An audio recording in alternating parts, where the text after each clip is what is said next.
Alright, good afternoon. I am Saad Al-Aziz, the owner and head instructor of Semper Fortis Jitsu here in San Antonio, Texas. And I'm continuing on with the series of on the pit bull. And I want to show you some indicators of when you might get bit by a dog.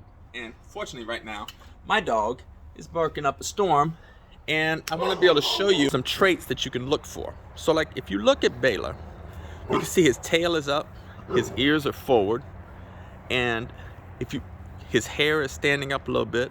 He's really interested on what is on the other side of that fence. And so if you see a dog that's in this position, it's a good idea not to approach that dog. A lot of times people see that a dog like this and they're like, oh, his tail is up, he's being friendly. And it's not that he's necessarily being aggressive, but he is not being friendly to whatever he would meet on the other side of that fence. And so that's a very important thing to be able to identify, oh, look at how this dog is acting. And, not approach a dog that is acting in this way. Now, he's no longer angry about what's on the other side of the fence, and he's a little bit cooler. And you can see now his ears are starting to go back a little bit. Baylor, come here. See how his ears go back? His ears will tell you a lot. And when I talk to him and his ears go back, that usually indicates that he's a little nervous.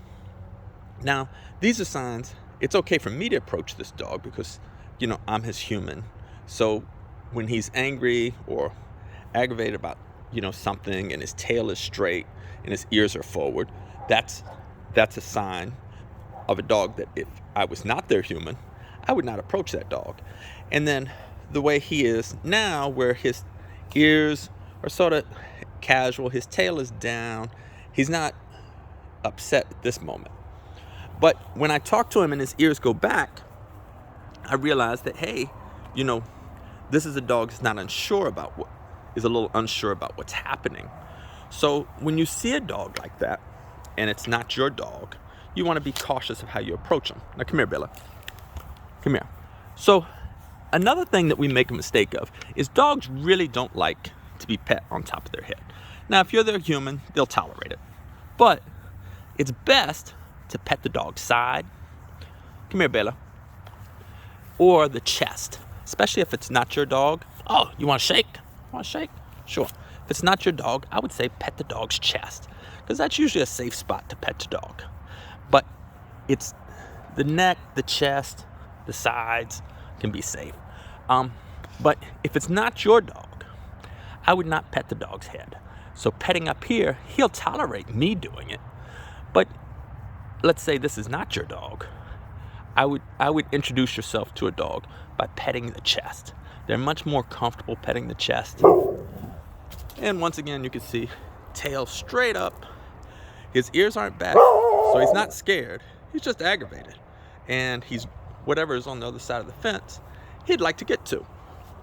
So if this is not your dog, I wouldn't approach that dog. So that's my sign of when not to approach a dog. So if you see a dog in this state of agitation, tail straight up, his ears are forward, so he's not scared. He's actually a little aggressive right now. So if this is a dog that is not yours, you see him in the street, this isn't a dog to approach. So that's one way I think sometimes people get bit, because they just don't know.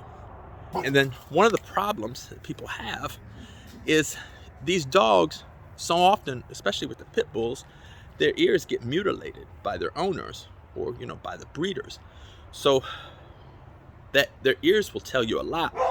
And so if the person chops the dog's ears, as is so common in the pit bull breed, then one of his most important ways of communicating with you has been removed. Or then like some breeds, like Rottweilers, they chop the tail off, and so you're not able to see some of the signals that dog would normally give, because he doesn't have his tail in it. Where Baylor has his tail, and you could see earlier the tail was straight and it wasn't wagging. He wasn't happy. He's very interested in what's on the other side of the fence. But if he didn't have that tail, I wouldn't be able to see that. And then the same thing with his ears. When he was nervous, his ears would go back. But so often, people mutilate the dog's ears for cosmetic reasons. And then that's a way that the dog would communicate with you, but you're not able to get that communication because he doesn't have his ears. The other thing that I wanted to talk about is like where to pet a dog that is not, and once again, I'm talking about dogs that are not yours. You're over at a friend's house and you meet a dog for the first time, or maybe you're trying to rescue a dog that seems to have lost his owner. Don't pet the dog on top of the head. Dogs really don't like to be pet on top of the head, and they don't like to be held. A lot of times I'll see people taking pictures with their dog and they're holding their dog, and the dog has just a look of terror on their face. Like, dogs will lean on you. They'll put their paw on you, they'll put their head on you, but they don't really like to be held, especially picked up and held. So just be aware of that. If you're meeting a dog for the first time, don't pet them on top of the head. Don't hold them, because they like that avenue of retreat. They want to be able to move and get away from you when they're ready to. And if you're holding them, they can't. And be aware of the signals that they're giving you. One signal is when the ears go straight back. A lot of times they're nervous. And so many times, I believe, when there's a dog bite, it's not from a dog that is aggressive, but a dog that is actually scared. And dogs are scared of like so many things.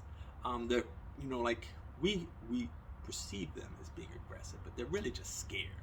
And so if the dog is scared and they're giving you signals that they're scared, you want to give the dog space. Some of the signals that the dog will give you indicating it's scared could be ears go straight back. That usually indicates they're nervous. They don't really know what's going on here. Or another sign is they start yawning. And, like, they're not just waking up from sleep, but they're yawning. And a lot of times, with my dogs, like if I hold them, to pet them, they'll yawn and they'll lick their lips. And that's their way of communicating to me that, they're uncomfortable right now. And so if you're meeting a dog that you're unfamiliar with and you see them yawning and licking their lips, that's one of the first signs that, hey, let me give this dog some space. And, because rarely is a dog bite going to happen just instantaneously. There's usually some signs that the dog is uncomfortable and is considering biting you long before you get to the bite. It's just so many people just don't know those signs. So if I see a dog yawning or licking its lips, in general, I'll stop doing whatever I'm doing because I realize they're uncomfortable. And definitely once it gets to the point where the dog growls, whether it's a low growl or a bark, it's like you want to stop doing whatever it is that you're doing. Maybe you're approaching that dog, or maybe you're petting them on top of their head, or they might just be scared of you. So if you hear the dog growl, like, man, stop doing what you're doing, and if anything, move back. Or if you're trying to rescue the dog, that'd be a good time to like maybe sit down, maybe offer some snacks, and let the dog approach you, vice you approach the dog. But if the dog is growling at you, even when you sit down, it'd be a good idea to go ahead and get up and give them some space. Some of the things to take into consideration, to prevent dog bites is, one, humans recognizing, these distress signals, these scared dog signals, or these signals that the dog is telling you, hey, stop doing what you're doing. I'm not comfortable with this. Other things is just dog owners. Like, if you can see behind me, or as I walked around and took pictures of Baylor, I have a fence up there with metal poles, because if you own a medium to large size dog breed, you have a responsibility to your neighbors, to like keep that dog secure. So I'm keeping my dogs secure by this fence, but also when they're outside, I'm outside with them. Like, I don't send Baylor outside by himself, because maybe he gets a break in the fence. Maybe he bounces off a tree and leaps over the fence. Pitbulls are amazing athletes. amazingly athletic. And my biggest concern is I don't want anybody to hurt my dogs if they go free if they escape. And second, and just as important, is I don't want them to hurt somebody else, because I don't believe my dogs would bite anybody. But when they get scared, they might, and I don't want to take that chance. So I have a good fence. I sit out there with them. Matter of fact, if you follow me on social media, I'm out there with my coffee cup multiple times a day, because when they go out to use the bathroom, I go out there with them. And you could see, like earlier in the video, like Baylor was very agitated by whatever was on the other side of the fence. And it's usually some human walking, or a human walking with their dog, or it could be a wandering cat. So he could be very motivated to get over that fence, and I don't want to see that happen. So by me staying outside with him, I can immediately react and ensure that he does not escape. Because the other problem with dogs that escape, and you hear about dogs that escape their yards, and they attack people. And part of it is dogs are very territorial. And, they get that because the domestic dog descends from the wolf. And they've done scientific studies to show that wolf packs, they maintain a territory of 30 miles, So a 30-mile radius, they consider that their territory. And if another wolf or a dog ends up in that territory, they'll pay for that with their life. So the wolves are very territorial. Well, those are traits that have passed on to the dog. So like my property, like I haven't been able to consult with my two dogs to say, hey, what territory do you think you're responsible for guarding? Because I'd just like you to guard in the house and within the fence. But like, do they think 30 miles? Like, hey, I think my owner, anything outside 30 miles, I'm going to protect. Maybe it's 10 miles, maybe it's a mile. But the problem is, I only own maybe a fifth of an acre. So I don't want him outside my fence thinking, oh, I'm protecting my owner, by attacking something a block away. And that could be another dog, that could be a human, so those are some of the things that we can do to prevent dog bites, which is one, recognizing the signs of a dog that is distressed or scared or is feeling aggressive. And then two, making sure that our dogs don't escape. Like I got neighbors whose dogs escape all the freaking time, and it just aggravates me. And usually these are dogs that live outside.